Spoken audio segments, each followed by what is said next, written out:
You're listening to the Lanterns Radio Network.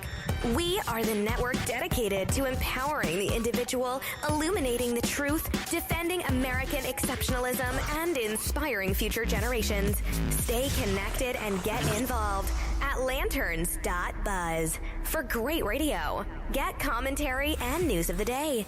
Lanterns.buzz.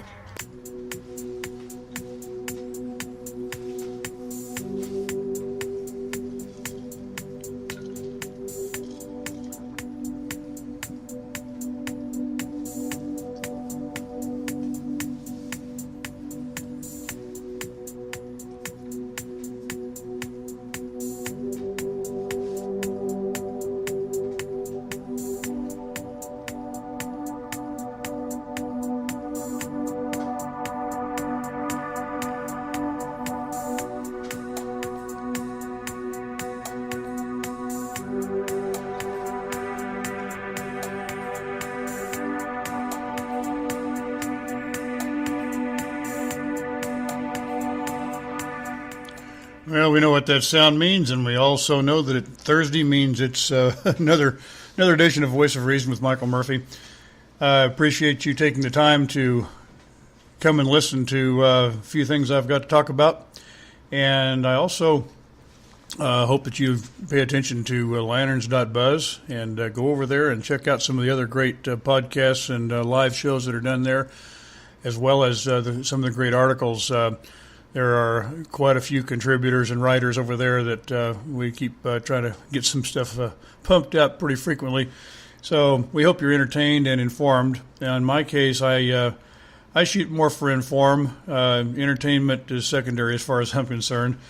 But I like to have a good time, and sometimes I'll cut loose. I've been doing a little bit more with the videos and things like that here lately, and I do enjoy them. I had fun with one this week that we're going to talk about. We're going to talk about quite a bit, actually. Not the video, but what precipitated the video. We had a hoax played on us this last week. On I can't remember if it was Saturday night or Sunday. I got a message on Facebook from a friend, not a close friend, just a Facebook friend. It said, "Don't accept a friend request from Jayden K Smith." And it was warning about the hacking that could take place and all like that. And I looked at it and I went, well, that doesn't really make a lot of sense to me. And so I just Googled it real quick, and right there it popped up. There were several things popped up. It said it was a hoax. And so I just copied that link, said it was a hoax, and sent it back to the person that sent it to me.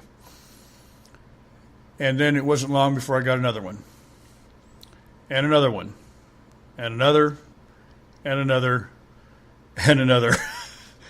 And I think it was Monday morning I woke up, and one friend said they had gotten 38 messages from friends warning them about Jayden K Smith. And so I thought, well, I'm going to have some fun with that. And I hope you'll go to my YouTube channel, The Voice of Reason. There's also links to it on my website and so on lanterns.buzz and on my Facebook page and wherever else. Voice of Reason Facebook page. I started off, I said, I am Jayden K Smith. And I just kind of went off and had some fun with it. I said I was going to hack all their information. I was going to take all their firstborn child and their car and their house and things like that. And I kind of had some fun with it, and it did pretty well. Got quite a few views, and had some good comments on it. The next day, I did another one, and this one didn't get near as many views, and because it wasn't as funny, because it was actually a little more serious. And the one I did the next day, I said, was the lessons we learned from Jayden K Smith. And I'm just going to read it to you. It's fairly short. I'm just going to read what I said. I said, surely everyone with a Facebook account knows who Jayden K Smith is by now. I did a fun bit about it on Monday, and I hope you'll check out that video. Jayden taught us some things that I'm not sure we all understand, so I'm going to try to help us all out. Jayden taught us that we're gullible. He taught us that we don't use common sense. He taught us that we tend to share things without verifying what we are sharing. He taught us how to cry wolf. We tend to believe what we want and search for evidence that verifies our predetermined belief.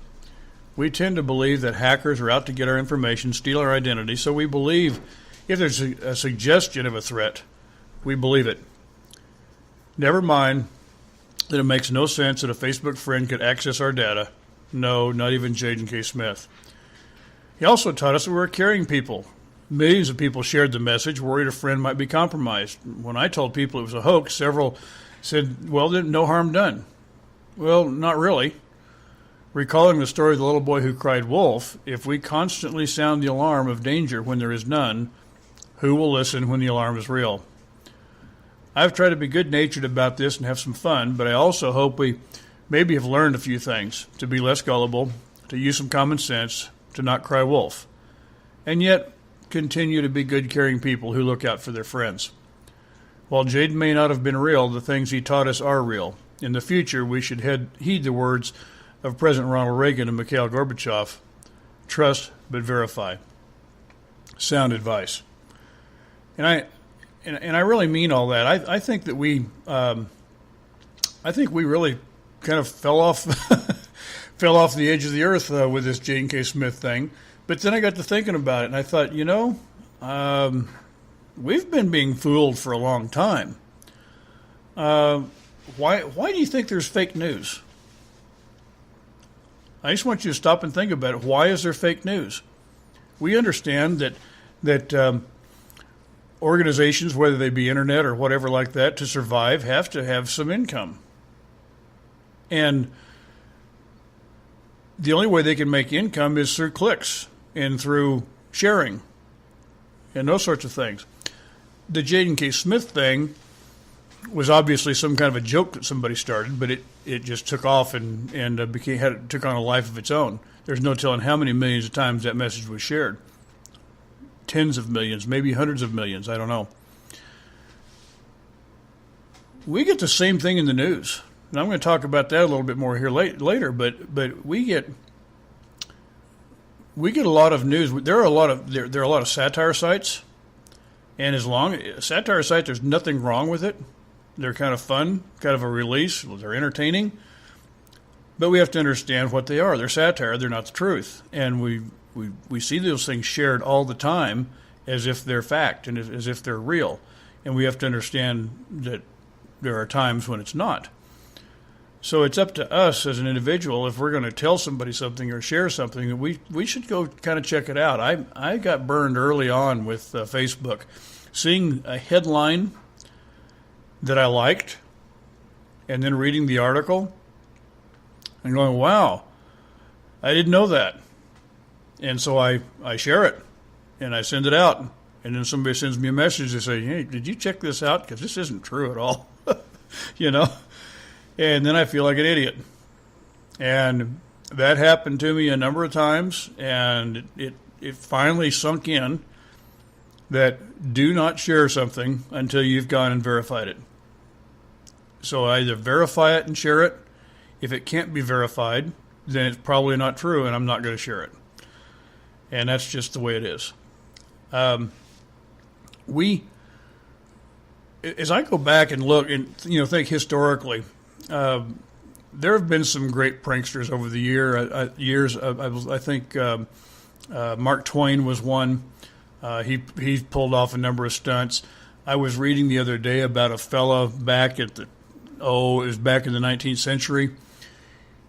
He found a kind of a mummified looking kind of statue thing, and he buried it and then dug it up and then proclaimed he had found this thing and where he had found it, and he began making money, quite a bit of money, charging people to come see it and all. And luckily for him, he left town before people figured out what was going on, and they figured out they'd been hoodwinked. But we do it all the time. You go to the fair, the old deals about. I'm sure you've seen the thing about Bonnie and Clyde's car. See, Bonnie and Clyde's, the actual car, Bonnie and Clyde, it probably is a car like that one that was shot full of holes. you know? But it's not Bonnie and Clyde's car, okay? It's not, the lady doesn't really have a beard, okay? Don't really have 12 heads or whatever, you know? We have a tendency to want to believe something that's not real. And we just need, and that's fine. If we want to have an escape, that's fine. I have no problem with that. I have a very vivid imagination. I can guarantee you, there's a lot of things that go on in my head that I don't ever talk about, because I have a good time with my imagination. Yet we just have to realize that there's reality and there's imagination. One of the ones that really comes to mind that was quite remarkable, and I forgot to look at the date. I can't remember. It was let's see. Let's see. I don't have the date. Why don't I have the date? Anyway, there it is. You're thinking of classic pranks being on what? April 1st, April Fool's Day. Well, this one aired on October 30th, the day before Halloween, in 1938. TV was in its fledgling kind of thing. Nobody had TVs. People had radios. And so H.G. Wells had written a book called War of the Worlds. And Orson Welles thought it would be a great thing to just read that book on air as a TV or as a radio program. And as he did, listeners just went into panic, and they all thought it was a real news flash. And so we have to understand in 1938, we've got this thing called, cell phones that are smartphones. We've got these laptops, we've got tablets and all like that. If you start hearing something like that, within about 30 seconds, you can find out whether it's true or not. I'm sure that listening to Orson Welles read War of the Worlds on the radio would be quite entertaining. I mean, I've heard it. I know it was entertaining. There are certainly recordings of it out there, and you can listen to it. It's really good. You need to understand that those people were fooled because they didn't really have any way to verify it or not. Now, you and I might think, well, in your right minds, we're talking about a time when cars were still pretty rudimentary. Airplanes were, pretty basic. No such thing as a jet engine yet. No TVs, certainly no cordless phones and things like that. So a little bit more difficult to believe some of these things, yet we have a tendency to want to believe that there's something out there, somewhere out there, whatever like that. So when we hear something that sounds like maybe there really is life in outer space on Mars or wherever it is, we have a tendency to kind of want to believe it's true, and we want that verification. I've talked about this before in articles, and I think I've talked about it on the radio. There's a thing called confirmation bias. It's the idea that we have a belief, and we listen to evidence that backs up our belief, and we ignore evidence that goes against it. We use this a lot in our day-to-day lives, and we don't really realize it, I don't think. And I think it's good that maybe we would step back and put a little time into it and pay attention to what's going on, with all the evidence. Because we have a situation where we're in trouble a lot around the world, and we're in trouble here in this country. And why are we in trouble? Because nobody's basing anything on reality. Everybody's basing everything on what they feel. I heard an interesting discussion this morning about what has happened to our education system, and we all understand our education system is abysmal. And we know they're not being taught the things, those of us in the older generations had a different education than what's happening now, a much different education. And I always thought about it from the fact of what's being left out. But a real critical thing that was changed is that we now teach children to learn. We want children to learn.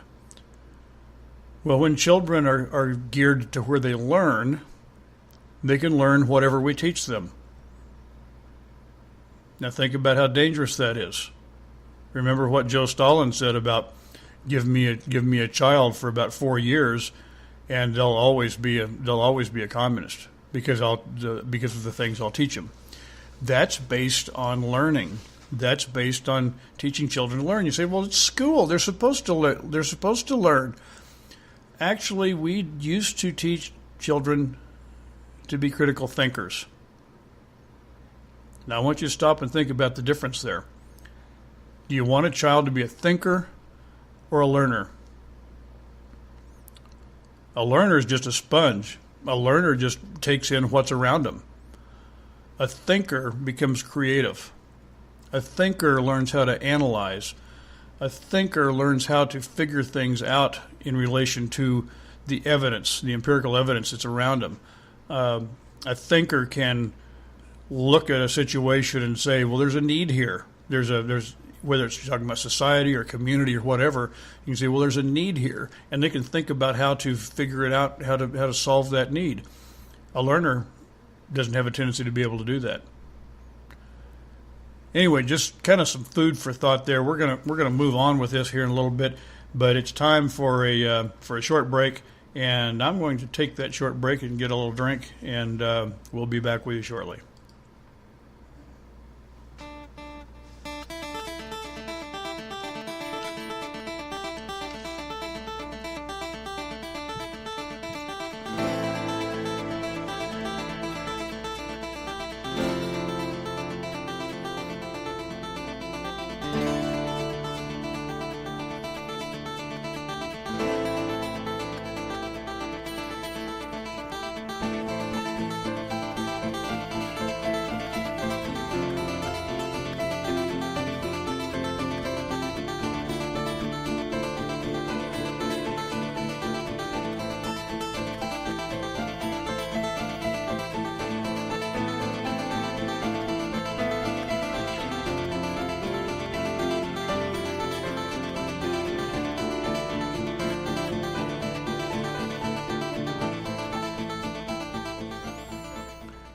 And thanks for staying with us. I sure appreciate you being here. We've been talking about Jayden K Smith and the hoaxes and the things that reel us in, so to speak. I've got a pond in my backyard, and we have it stocked with fish. Primarily, there's bass and bluegill, and I got some catfish in there too. And it's kind of interesting. How do you catch a fish? You give them something, whether it's real or not. But what's concealed within the lure or the, shall I use the word bait? It's a hook. And that's what happens with people. We see something shiny. We see something we like. It's a worm. It's a grasshopper. So maybe it's real. But then there's something in there that grabs you. And once it gets a hold of you, you can't get away. Maybe it's not even real. Maybe it's just something that's shiny. Maybe it's something that flashes or has, little spinning things on it, little feather-looking things on it, or whatever. It wiggles as it goes through the water, and we decide, boy, it looks good. Never seen one before, but I think that's going to taste really good. So we have a tendency to go for it, and that's what the fish does. And our job as a fisherman is to fake the fish out and get him to bite something that maybe he normally would not do. And I think that's what we have with whether it's fake news or whether it's real news. It's not, and when I say real news, I'm talking about the difference between, say, the satirical sites and things like that and the CNNs and the Foxes and NBCs and et cetera like that. They probably, in some cases, don't even realize what they're doing. But if I want to convince you of something, have I not become a fisherman? Do I not put forth arguments and facts and ideas that will be enticing to you to try to bring you in? And it's not a matter of like having a physical hook in it like a fisherman would have, but it's going to be something that's going to pull you in. In other words, what pulls you in is your desire. For the fish, that desire is hunger. For us, our desire is hunger for what? We sort of kind of go, I think, in a lot of ways, go back to the confirmation bias. I'm looking for something that fulfills my need. I'm looking for something that fills that void that I need filled. Once again, the Jayden K Smith, what did that fill? Well, we see ads, for. I'm not going to use the word because I don't want to give them free advertising, but you know what I mean. There are these organizations that actually, you pay them money and they watch out for your security online and things like that. And there's more than just one of them. And their job is to protect us from those phishing scams and where people can steal our identity and that sort of thing. We have to do that ourselves. And I'm not talking about for our cybersecurity and stuff like that. I'm talking about we have to become more discerning. We have to stop thinking that, in other words, as we go back into the Jayden K Smith thing, we all have a tendency to understand that there are people out there, that there is a real threat that people will steal our identity, and then they can ruin your life. They can ruin your credit. They can have people after you to pay for bills that you didn't run up, and those sorts of things. And that's what's going on. So we have a very real fear of that. So when somebody comes along and says, "Hey, this could do that to you," you go, I don't want that. I'm staying away from that. So these are the sorts of things that we need to learn to just kind of think about. Like I said, it did not take me very long after that first message I got that warning me of Jayden K Smith before I knew that Jayden K Smith was made up. And everybody else could have done it too, but I don't know how many did. Obviously, I got that message forwarded to me so many times. They obviously did not do it. So, like Reagan said, trust but verify. So if it sounds good and you believe it, okay, but go on with it. There are sites out there that play on this, and I think that's why we have a lot of the problems we have in this world right now, at least in this country, is we have a tendency to go for the things that sound good to us, that make us feel good. I don't care whether it's a politician, whether it's a car salesman or whatever. Their job is to reel you in. They are fishing. And the one that catches the most is the one that wins. Now, enough on Jayden K Smith, but what we're going to move on to is going to be somewhat related. We've got this stuff going on with Donald Trump Jr. I'm sure you've heard about that, and the emails and the meetings and things like that. It doesn't look good, okay? Just the metrics of it doesn't look good. He was supposed to disclose the meeting. He didn't disclose the meeting. He comes in and changes the form later and says, I just remembered this meeting. And when you look at the string of emails, it doesn't look very good. And I want to tell you something right now.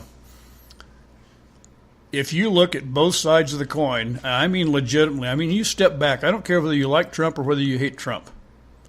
Whichever it is, step back and look at what's going on. Because if you hate Trump, there's everything in there that you want to bury him. He's gone. He's done. If you love Trump, you figure out a way that all this stuff is much ado about nothing. And so you have a tendency, and we do this. We all do this. We do it a lot. We ignore the information that doesn't make our guy look good, and we just pile all over it that makes him look good, or vice versa, depending on how you want, depending on how you believe. I think it's a dangerous. It's really dangerous. It can lead our country to a very bad place. When we, and I'm going to say when we, I mean when we on the right, so to speak, and One of these days, I'm going to sit down. We're going to have a discussion about the right and the left and how that may work in Europe. It doesn't work here. Okay. But we use the right and the left, and you know who I'm talking about. The conservatives, supposedly on the right. We can go back to the early Clinton years. We've got what, Watergate? Watergate. White Watergate. Forgot the white part. Travelgate, Bimbogate, all the charges of rape and things like that against Bill Clinton. Sandy Berger. Remember Sandy Berger? Went to the National Archives and took stuff out of the National Archives in his socks and his underwear and things like that. Good grief, people. And he paid zero price for it. You know why? Because the people who believed in the Clintons made excuses for everything. The people who didn't like the Clintons never saw anything good about them. The people who loved the Clintons never saw anything bad about them. Now we have a tendency to be like that. I admit, it goes with everything. I've known people who loved their wife very much. I didn't think their wife was attractive, and I didn't like their behavior or their personality, and I wouldn't have anything to do with them. But they loved their wife very much, and they got along very well. So understand is what they looked at and what they saw in their wife was all the positive things to them, while I looked at them from a different point of view. If we were to pull ourselves back and really look at it not without any emotion, which is very difficult to do, we find that we could actually maybe put the pluses and the minuses in the columns where they belong and all, but we have a tendency to, like I said, kind of want to go with what we want to go with. Valerie Plame, remember that deal? That it all starts off with looking for who uncovered her in the CIA, and the evidence showed that she uncovered herself. Okay, now Scooter Libby got himself tied in there, but because he said some things to FBI in the investigation that weren't true or I'm not sure exactly what the actual charges were, but he got in trouble over it. And the bottom line is had that investigation not been going on, he never would have ever said those things, and he never would have been in trouble. What about Fast and Furious? The people who love Obama, who love Eric Holder, saw nothing wrong with Fast and Furious. Nothing to see here, folks. Move along. And yet those of us on the other side of the coin look at that. We saw a violation of law, violation of any decent conduct, all sorts of problems. And so we see this confirmation bias really playing into things. Dick Cheney and Halliburton. How many times did you hear about Halliburton special deals, no bid contracts, things like that, with because of Dick Cheney's ties and all like that, and how yada yada yada yada yada. That happens all the time, folks. All during the Obama administration, all during the Clinton administration, there were no bid contracts given out. It's just it's the way it is. It's not the fact that it's right. But the bottom line is we have a tendency to see what we don't like and make a big stink about it, and we have a tendency to see what we do like and ignore all the flaws. We've got Valerie Jarrett, her history in with Muslims and things like that, and who knows what's going on there? Maybe nothing, maybe everything. But that gets that gets swept under the rug with the left, and the right goes apoplectic. Hillary's email server. I'm sorry. There's so much evidence there. Even Comey said there was evidence there, but there was no intent. And we've talked about this before. Intent has nothing to do with the law. The law does not talk about intent. The law specifically mentions negligence. So if she was negligent, she's guilty. And if she had intent, she's guilty. So there's no way that she's not guilty, okay? But there you go. Abedin, very, very close ties with Muslim Brotherhood and all like that. Nothing to see here, folks. Move along. Don't worry about it. I even heard a discussion earlier today in relation to this sort of thing. Remember during the 2008 campaign, Mitt Romney and I think it was a college fraternity deal, gave a kid a haircut. You would think that he had taken the national secrets and tunneled under the ocean and probably went west because it's further. Tunneled under the Pacific Ocean, came up somewhere in Siberia, then walked 4,000 miles to Moscow and handed over these national secrets. If he had done that, he probably would have been less guilty in these people's minds than he was for giving his kid a haircut. Back in the day, when they said he had his dog in a cage on top of the car. They used to tie all sorts of things on top of the car.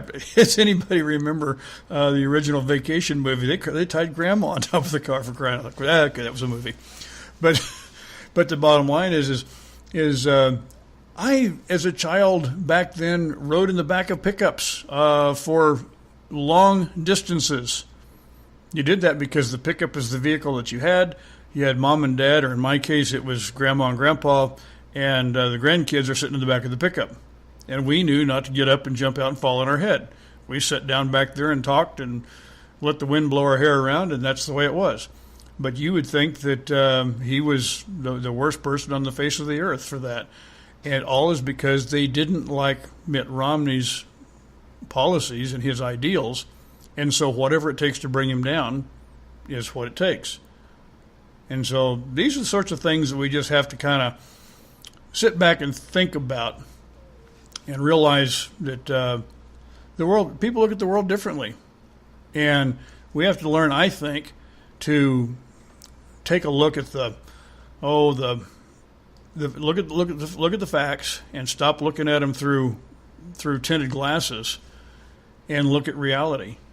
I mean, we know what the color red looks like, and we don't need to argue and parse over the shade of red that it is. We can look at red and call red red, or blue blue, or green green, or whatever.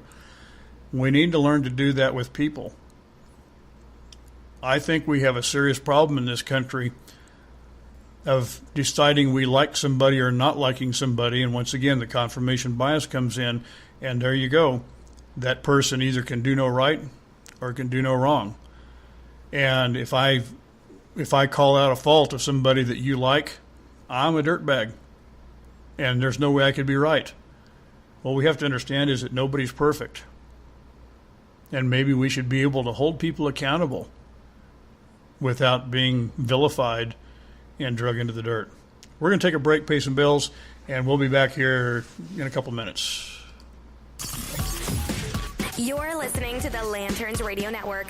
We are the network dedicated to empowering the individual, illuminating the truth, defending American exceptionalism, and inspiring future generations. Stay connected and get involved at lanterns.buzz for great radio. Get commentary and news of the day. Lanterns.buzz.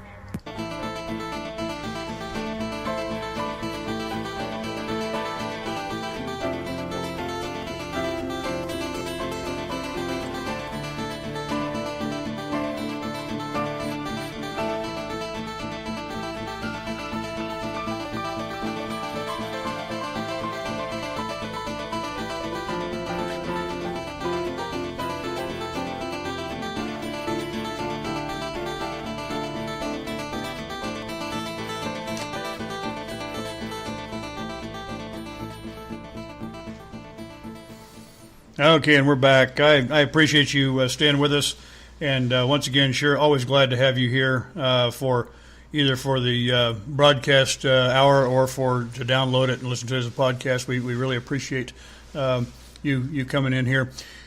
Lanterns.buzz, great place to go for entertainment and for information, whether it be audio or visual. Articles and podcasts and radio programs, and we hope that you make us a regular destination as you're going through your day and your evening. I want to look at something else just a little bit in relation to what the first half hour we were talking about. We hear lots of times the talk about fairness. What's fair? Now, you guys know that if you follow me, you know one of the things I told my kids all growing up, said, you know what? Life's not fair. Life's tough. And then you die. And what I mean by that is that it's the same for everybody. I don't care who you are, what station of life you're, as far as, economic station of life or anything else that you're born in. There are tough times. There are things that you're going to run up against that you don't want to have to deal with, but you're going to have to deal with them. And guess what? We aren't insulated from it. It's going to happen all of our lives. And one day we're going to die, and that's when it'll be over. Okay? So progressives really play up this deal about whether something's fair or not. The rich don't pay their fair share. Somebody's doing well financially. That's not fair to the people that aren't doing well financially, and on and on and on. I want to know, is it fair when a news organization decides what they're going to cover and what they're not? Now, I realize there's enough events happen in the world. You can't cover every event that happens in the world every day. And there are things that would be representative maybe. Maybe there are 5,000 car accidents. We'll cover one of them, okay? Let you know that it's dangerous out there on the roads. The bottom line is when things start happening, we've all seen the deal where if something was going on that made Obama look bad or somebody from his administration look bad, we would see where like maybe Fox News, some of the other, like the conservative talk shows and everything like that, they would talk about it all day long, and ABC News would talk about it twice, NBC once, and CBS doesn't mention it at all. We understand that's what's going on, but why is it going on? Well, I think it stems back to that confirmation bias thing. And if we want things to be fair, Fox had this deal. And once again, I remind you, I don't watch any of them anymore. Okay, so I remember Fox used to say they're fair and balanced. I was reading somewhere the other day, somebody said, well, they're not doing that anymore. I can't tell you whether that's true or not. It's very hard to be fair and balanced. It really is. You have to try hard. I could not be a regular news reporter. I just don't think I could do it because I have a really tough time taking my bias out. But my bias, I would like to think, for the most part, my bias is one where I'm looking for the truth. I've got a T-shirt that says, truth has no agenda, and I honestly believe that. And I think we need to be willing and able to lay the truth out there and let the chips fall where they may. And we have a tendency, if we love Donald Trump, we have a tendency to not look at the things that make him look bad or make excuses for him. And what I'm saying is, can we just look at Donald Trump for what he is, a flawed man, like each of us? And when he makes a mistake, can we not call out that mistake and hopefully he'll do better rather than making excuses for it? And I'm talking to the left too. If any of you on the left are out there listening to me, stop making excuses for your people. We both do it. We need to stop it. And if we're ever going to make this country any better, we're going to have to start looking at what's really there and not what we just want to see. I know I've written about this before. It's probably been about a year ago I published this article about the emperor who had no clothes. There are a lot of great stories from our youth, and I imagine the kids today probably never hear that story. The things like the little train that I think I can, the little boy who cried wolf, the emperor who had no clothes, those were great stories that had real life meaning, and I think we need to be paying attention to some of those things and kind of going back to some of those basics. Once again, those things teach learning, teach thinking. And we have to understand that there's a difference between thinking and learning. We have once again, I was thinking about the story, and the emperor had no clothes, and it's an interesting thing that you've got a story, if you recall the story, where everybody talked about the wonderful, beautiful clothes that the emperor had and how marvelous he looked and everything, and people were fooled into believing that he had clothes, and they actually, in their own minds, saw the emperor with his wonderful clothes on, and this innocent little child walks up and goes, "Hey, why is he out there naked?" You know, that's very real, and that's happening a lot, and we have to understand that. I don't care who's up there in the White House.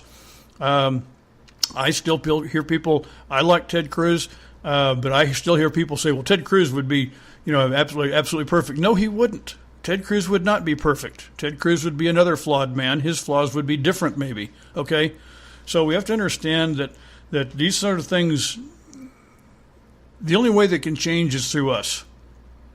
You guys know that I'm a big believer in root causes, and we, in most cases, are not going to change the country.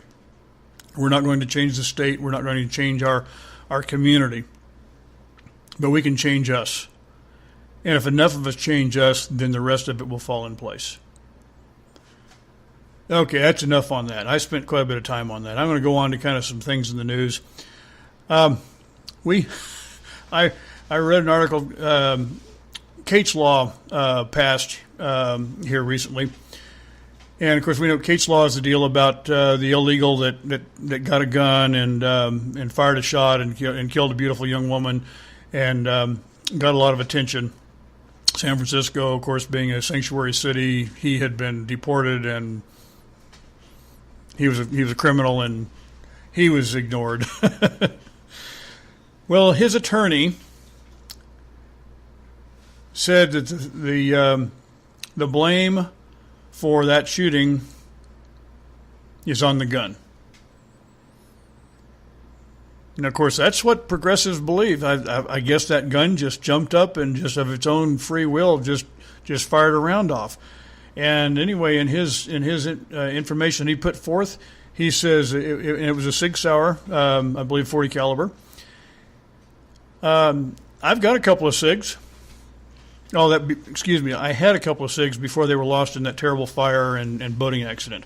But Sigs are a great gun, and Sigs don't malfunction very often, okay? They certainly don't have a history of it. And his contention is that it just went off, and it was just going off, and he threw it in the bay because it wouldn't stop firing. That's laughable. I'm sorry. That's absolutely ludicrous. We need to call that what it is. That's BS. All right. Now here's some more BS for you. Senate Majority Leader Mitch McConnell is attempting to rally GOP senators to vote for the leadership's Obamacare replacement bill, but he's facing several obstacles, namely his fellow Republican senators. What was it that happened during the election? Well, let's see. Obamacare was passed in 2009 and 2010. So then we had an election in 2012. And we had an election in 2014 and 2016. And what did the Republicans run on? They said they were going to do what? They said they were going to repeal Obamacare. And I think actually the House actually put it forth and passed it like 56 times or something crazy like that. Basically just a full repeal of Obamacare. And yet now that they have the presidency, they have the Senate, and they have the House, and they can't repeal Obamacare. The operative word there is can't, because that's an improper word. Won't. There are too many people in the Republican Party that are themselves progressives, and they believe that government is the solution. They don't believe that government is the problem. And I've written some articles here lately about what I believe some of the core root problems of the healthcare situation is. And we have to understand that people in this country were not denied health care. Insurance or not, you're not denied health care. Understand that. You can walk in any hospital and it tells you right there, you cannot be denied care, regardless of your insurance, okay? Does not happen. I know a woman, she's actually a fellow writer who has gone through some difficult times in her life. She had to have a couple of surgeries. She had no insurance. Everything was covered. Everything was covered. My wife went through breast cancer. She actually, we had good insurance. But everywhere we went, doctor, hospital, the lab that did the clinic that did the chemo, there was money available that in case you can't afford it, it'll be covered. So understand, Obamacare has nothing to do with all this. This is just who we are. So all this deal has nothing to do with fairness. It has nothing to do with feeling sorry for people or taking care of anybody. It has everything to do with government controlling as much of their life as they possibly can. And I guarantee you 70, 80% of the Republicans believe that just as well. They just believe it a little bit differently, but they believe it as well. They do not believe in the liberties that this country was founded on. And they do not believe in personal responsibility and self-reliance. They believe in government responsibility and government reliance. And it's ticking me off, and so I'm going to take a short break.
Well, I missed that just a little bit, but welcome back. Michael Murphy, Voice of Reason, lanterns.buzz. I was talking about the progressives in the Republican Party, and like I said, and it just was ticking me off. I had to take a break. Also took a look at the radar. We're actually we're getting a pretty good and a much needed rain. It has been really hot here and dry, and some storms just kind of popped up, and we're actually kind of getting some rain, and it's a blessing. Something that's not a blessing is what's going on in England right now. And I know I mentioned it last week, and I had some people make comments. I said something about Charlie Gard, and they go, "Who? What?" Charlie's a little 11-month-old baby that has a bad disease, and it's a disease that's very, very, very rare. The British healthcare system, which of course is a socialized single-payer system, has determined that he's going to be, of course, too much of a draw on society, and so they have decided that he needs to have his life terminated. There's a good article on The Blaze written by Matt Walsh. It talks about how the parents of Charlie Gard are back in court this week, continuing to struggle to free their baby from captivity and bring him to the U.S. For treatment. There is a doctor who is willing to do it. There's a hospital who's willing to accept him. The parents have raised something like $1.7 million. But guess what? The European courts, or and I guess it still has to do with the EU somewhat as much as Great Britain. But the bottom line is they've determined that the parents have no right to take their child, even though they have the money to seek help elsewhere. Matt Walsh reports that that overall in Europe, healthy babies are killed in the womb, sick babies are killed when they're born, and if they somehow endure past infancy, they can be euthanized if they ever make the mistake of falling ill before their 18th birthday. The rights of children in Europe, and they're talking about, and this is me, they're talking about, when I say they, the courts are talking about they want to do what's in Charlie's best interest. They want him to die with dignity. And they talk about the rights of the children. He says, rights of the children? What rights? All I see are dead bodies. And presiding over that mass grave are a bunch of self-righteous academics and government officials patting themselves on the back for being such excellent humanitarians. Monsters. You're damned monsters. Pray that nobody ever helps you exercise your rights that way. And I agree 100% with Matt. That is so vile and disgusting that people would go that way and have that mindset. But that's what socialism does. And understand that that's where we're headed. And we can watch as the Republicans refuse to do anything about our health care, that health care debacle of Obamacare, that we're not ever going to get out of that, and we're just going to go further and further down that road. And I guess I'm thankful that I'm nearly 65 years old. Maybe when it finally slides into full socialism, I'll be gone. But I pray my kids and my grandkids don't have to live through it, but I'm afraid they will. Kid Rock, better known maybe as Robert Ritchie. No, it's the other way around. Robert Ritchie, better known as Kid Rock, announced Wednesday he keeps getting asked if he's going to run for the U.S. Senate, and he says absolutely. He's been a vocal supporter of Republican politicians, including Trump, who he endorsed in the 2016 election. He recently made the headlines when he went to the White House with Sarah Palin and Ted Nugent.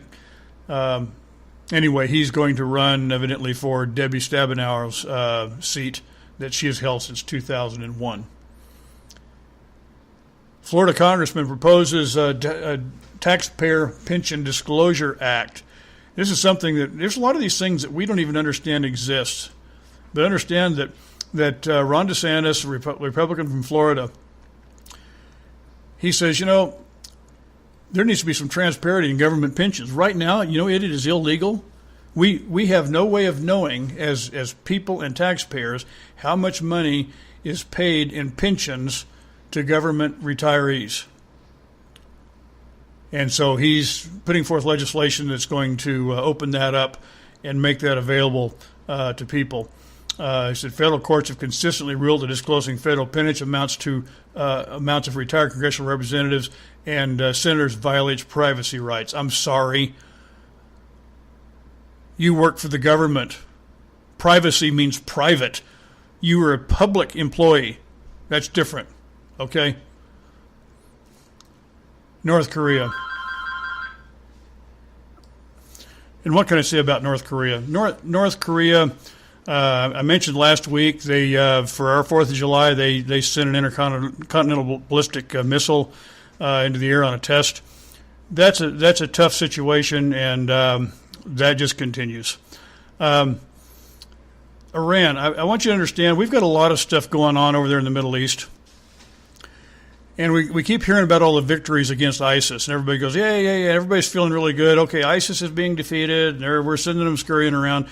Understand, ISIS is not going away. ISIS may not hold territory, but ISIS is an ideal as much as anything, kind of like Al-Qaeda, and we're never going to be free of that idea, and they're always going to be fighting to get what they want.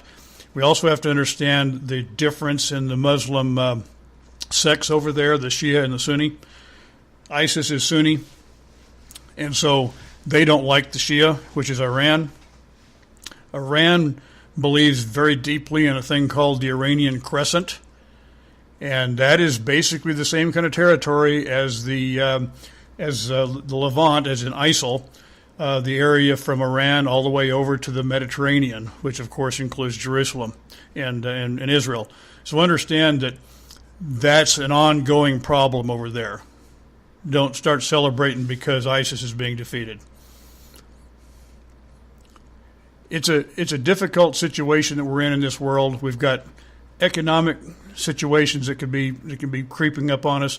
We've got all the domestic issues. We've got the partisan back and forth, and we've got the international stuff that's going on. We just have to understand that there's a lot of things happening in the world. Be ready. Be ever vigilant. And God bless us all.